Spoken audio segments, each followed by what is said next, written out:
You ever seen the movie Minority Report, dating back to, 2002? It was based on a short story by one of my favorite science fiction authors, Philip K. Dick. I've read a lot of his stuff. If you remember the film with Harrison Ford, it was based on a short story of the future called Do Electric Sheep Dream. And he also had this short story transformed into a movie, which unfortunately, Blade Runner, the film with Harrison Ford, which unfortunately starred Tom Cruise, one of my least favorite actors. You may like him, I can't stand anything he's ever done. Nevertheless, it was an interesting concept. So here's the storyline from IMDb, just to give you some bit of background, because it's going to play an important role in today's podcast. In the year 2054 AD, crime is virtually eliminated from Washington, D.C. thanks to an elite law enforcement squad, pre-crime. They use 3 gifted humans called precogs with special powers to see into the future and predict crimes beforehand. This, of course, is science fiction. What's interesting in the plot, of course, is that people are arrested for thoughts they might have in the future. And there's something very similar happening right now in the People's Republic of China. I'm not sure if you've been following what's happening in China, more specifically in Xinjiang Autonomous Region up in the northwest, which is populated or was populated historically largely by Uyghurs, who happen to be a Muslim people. Now, a couple of years ago, there was a spate of terrorist attacks in China carried out by Uyghur Islamist extremists. And in fact, there have been a large number of Uyghurs who've gone and joined ISIS back in 2013-2014. In response to this set of terrorist attacks, and they were indeed terrorist attacks when dozens died, largely from knife attacks, China cracked down hard.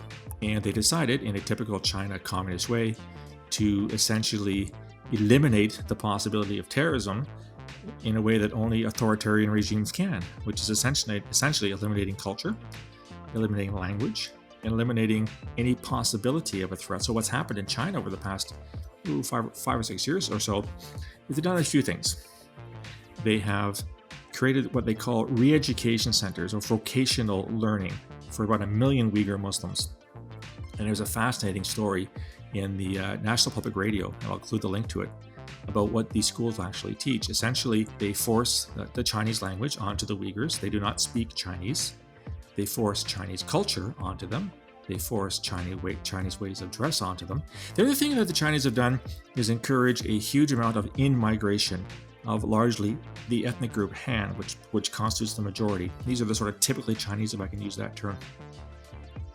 What's fascinating is that in these vocation centers, people are being brought, essentially they're being arrested in a minority-type world, in the sense that they are being arrested for thoughts they didn't know they had. So Chinese authorities are bringing these people in and saying that you are an extremist because of the way you think. And these poor people have no idea what Chinese authorities are talking about. They hadn't gone down that pathway. And in fact, you could argue that given the way that China's treated them, they may at some point turn to extremism in order to sort of exact revenge against Chinese authorities. The other thing, of course, that China's doing, and this is from a fascinating summary from the Jamestown Foundation, which if you haven't heard of, is a really good terrorism and counterterrorism forum, and I'll include links to it as well, is that since 2017 or so, China has been essentially administering, and I quote this, unknown drugs and injections to women in detention, forcibly implanting intrauterine contraceptive devices or IUDs prior to internment, coercing women to accept surgical sterilization, and using internment as a punishment for birth control violations, i.e. getting pregnant. And what's happened is that there's been a dramatic effect on the population of the Uyghurs in this part of China. Essentially, you have near zero population growth. And as I said, when you combine that with the in-migration from the Han, the Uyghurs, who constituted an absolute majority in that part of the country, will very rapidly become a minority. And this is China's counterterrorism policy. This is the way that they're going to ensure that the Uyghur Muslims, the very small percentage of them that were Islamist extremists, there was a group called the ETIM, the East Turkestan Islamic Movement, which was in fact a terrorist organization. I'm not sure it's listed here in Canada, but it certainly is nothing but a terrorist organization. And China has cracked down hard. But in their crackdown, they have elected to eliminate an entire people. So it's not genocide in the sense that they're not slaughtering these people. but it is cultural and I would argue intellectual genocide against the Uyghurs. Very similar to what they're doing in Tibet. The situation in Tibet is very, very akin to what's happening in Xinjiang.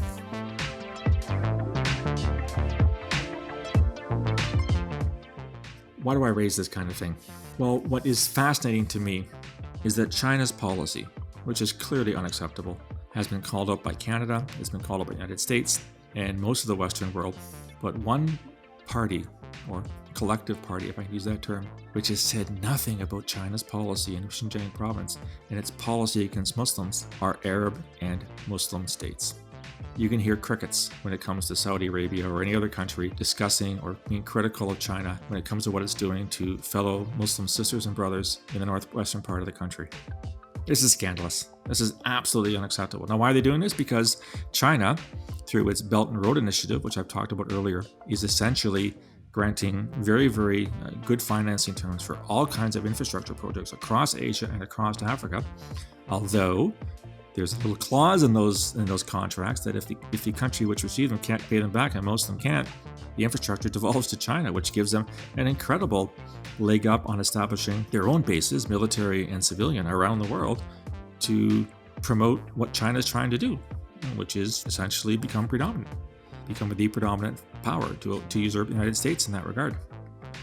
So we have this intellectual genocide of all kinds of Muslims in the northwestern part of China, and the vast majority of the world's 1 billion Muslims don't give a rat's ass.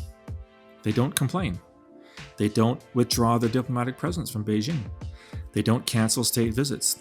They don't issue trade sanctions or some kind of economic duress or pressure on China to change its way. How is this acceptable? And yet those same Arab states will, hammer Israel every time it does something. Now, I am not a big fan of Israel, certainly not the Netanyahu government, but it seems to me rather contradictory and hypocritical, where Arab states will routinely come down on Israel for its policies in the West Bank and Gaza Strip and all kinds of other things, and yet turn a blind eye to what China's doing in Xinjiang province. Where does this go? I don't know. I've written extensively about this in my second book, The Lesser Jihads. I've talked about what's happening in Myanmar with the Buddhist army slaughtering Muslims in Rakhine State. That too is going largely unnoticed by the world's population, largely unnoticed by Arab states. I'm not sure why.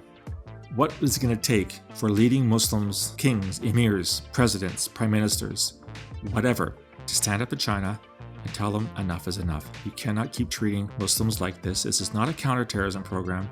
This is a genocidal program. You are wiping the Uyghurs off the face of the earth, all in the furtherance of what you call is counterterrorism.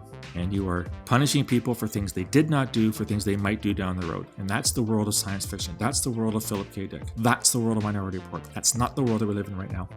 And it has to stop. It's as simple as that.